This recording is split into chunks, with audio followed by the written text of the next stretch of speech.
A blank check drawn against our own freedom to a man who may now, if he so decides, declare not merely any non-American citizens unlawful enemy combatants and ship them somewhere, anywhere, but may now, if he so decides, declare you an unlawful enemy combatant and ship you somewhere, anywhere. And if you think this hyperbole or hysteria, ask the newspaper editors when John Adams was president, or the pacifists when Woodrow Wilson was president, or the Japanese at Manzanar when Franklin Roosevelt was president. And if you somehow think habeas corpus has not been suspended for American citizens, but only for everybody else, ask yourself this. If you are pulled off the street tomorrow and they call you an alien, or an undocumented immigrant, or an unlawful enemy combatant, exactly how are you going to convince them to give you a court hearing to prove you are not? Do you think this Attorney General is going to help you? This president now has his blank check. He lied to get it. He lied as he received it. Is there any reason to even hope that he has not lied about how he intends to use it, nor who he intends to use it against? These military commissions will provide a fair trial, you told us yesterday, Mr. Bush, in which the accused are presumed innocent, have access to an attorney, and can hear all the evidence against them. Presumed innocent, Mr. Bush. The very piece of paper you signed as you said that allows for detainees to be abused up to the point just before they sustain serious mental and physical trauma in the hope of getting them to incriminate themselves. And they may no longer even invoke the Geneva Conventions in their own defense. Access to an attorney, Mr. Bush? Lieutenant Commander Charles Swift said on this program, sir, and to the Supreme Court, that he was only granted access to his detainee defendant on the promise that the detainee would plead guilty. Hearing all the evidence, Mr. Bush, the Military Commissions Act specifically permits the introduction of classified evidence not made available to the defense. Your words are lies, sir. They are lies that imperil us all. One of the terrorists believed to have planned the 9/11 attacks, you told us yesterday, said he hoped the attacks would be the beginning of the end of America. That terrorist, sir, could only hope. Not his actions nor the actions of a ceaseless line of terrorists, real or imagined, could measure up to what you have wrought. Habeas corpus, gone. The Geneva Conventions, optional. The moral force we shined outwards to the world as an eternal beacon and inwards at ourselves as an eternal protection, snuffed out. These things you have done, Mr. Bush, they would constitute the beginning of the end of America. And did it ever occur to you once, sir, somewhere in amidst your 8 separate, gruesome, intentional, terroristic invocations yesterday of the horrors of 9/11, that with only a little further shift in this world we now know, just a touch more repudiation of all of that for which our patriots have died, did it ever occur to you once that in just 27 months and 2 days from now, when you leave office, some irresponsible future president and a competent tribunal of his lackeys would be entitled by the actions of your own hand to declare the status of unlawful enemy combatant 4 and convene a military commission to try not John Walker Lind, but George Walker Bush for the most vital, the most urgent, the most inescapable of reasons. And doubtless, sir, all of them, as always, wrong. Joe Scarborough is next. Good night and good luck. All right, so that's Keith Olbermann, who is obviously a very vocal critic against the Bushes, and has pretty much since gone quiet since Obama's in. And you know, it's a trick that the elite use to have you know, the left attack the right and the right attack the left. Meanwhile, we never get anywhere because both sides don't offer any real change. The illusion of freedom will continue as long as it's profitable to continue the illusion.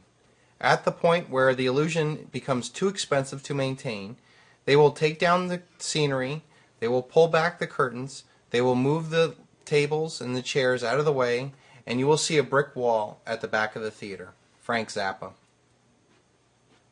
Still not convinced you're a slave? Well, look what our loving government is gearing up for. This is an actual employment ad that went around the internet. and it's National Guard. We have two bright young citizens who are smiling, and then they put on the government garb, and all of a sudden they have that sense of superiority and whatever they want to do. But look at what it is: corrections officer, an internment and resettlement specialist. What possibly could our government be doing, recruiting and training people to do internment and resettlement specialists? If that doesn't reek of prison camps or moving people around through government domination, I don't know what else is. And look at the experience and the levels. All you need is a high school level diploma, and you can do it part time. Like, this is like lowest of the common denominator. You get 100% scholarship, paid training, monthly paycheck, all that great stuff. To become an internment and resettlement specialist. Amazing. I found this picture on the internet. This is a German soldier shooting a mother and child in the back of the head. This can, will, and does happen in society. Humans are capable of this. Governments are capable of this. It's a sick sight to think that a man could pull a trigger on a defenseless woman while she's clutching her baby in the field. Those now possessing weapons and ammunition are ordered at once to turn them over to the local police authority. Firearms and ammunition found in a Jew's possession will be forfeited to the government without compensation. Whoever willingly or negligently violates the provisions will be punished with imprisonment and a fine. This is a German Minister of the Interior, November 11th, 1938. Governments know that disarmament is a precursor to genocide. Anytime the government starts coming after the citizens' rights to defend themselves against a repressive government, bad things happen. And that, for me, is the line in the sand. They can tax me, they can spy on me, they can take away every right, but the line in the sand where I will not be pushed any further is if they ever come after my guns. And the reason for that is most of the deaths in the 20th century were not due to war. They were due to governments slaughtering their own defenseless people. Experts agree gun control works. Wherever the citizens are unable to stop these gangs of government armies and police, governments will and can just wipe out citizens. Disarmament is a precursor to genocide.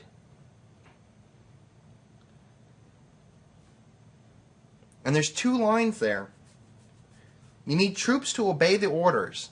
And I hope that every military man, and I certainly knew this in my Marine unit, every Marine has a duty to disobey unlawful orders. I was fortunate to be in a Marine Reserve unit, infantry. Most of the men that I served with were police officers. The officers were stockbrokers and businessmen. I served with a really great group of guys, and I loved working with them for the 7 years that I was there. But I've met other military units who I don't think understand that principle.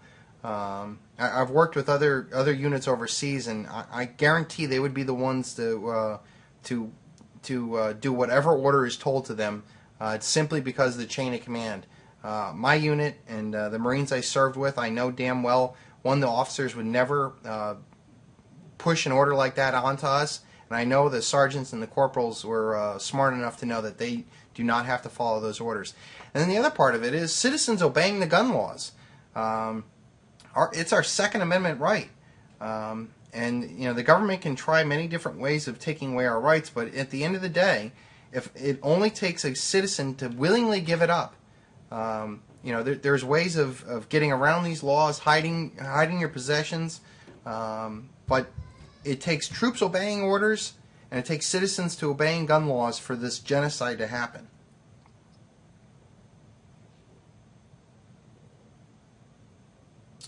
This is a quote I found on the internet from a guy I really respect. Unfortunately, he uses this an avatar named Twisted Avatar. Never turn in your guns, ever. The day you do that, you acknowledge a higher power than your God that gave you your freedoms. And that is what you will get. You will get lined up and shot. This is another amazing photo of, I'm sure these people had to dig their own graves, kneel down, and feel the bullet in the back of their head as they're tied and bound as people watch on. Utter crimes of humanity. And while I don't think our United States government is ever going to get to this point, we do need to be vigilant against this and be aware of it and the historical consequences of these actions.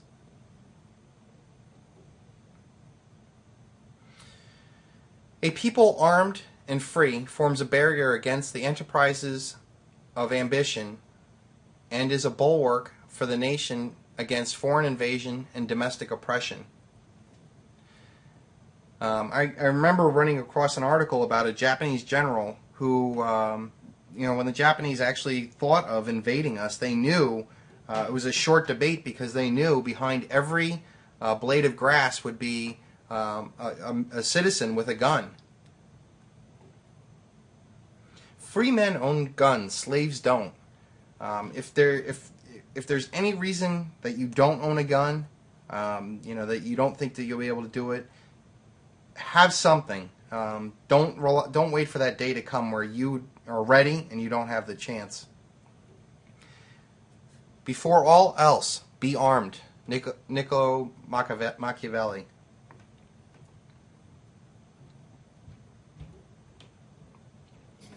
Look, the people you are after are the people you depend on. We cook your meals. We haul your trash. We connect your calls. We drive your ambulances. We guard you while you sleep. Do not fuck with us.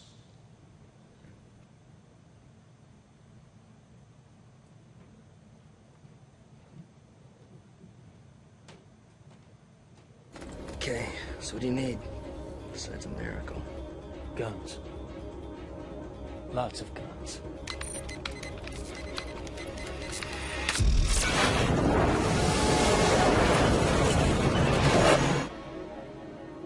Neo. No one has ever done anything like this. That's why it's going to work.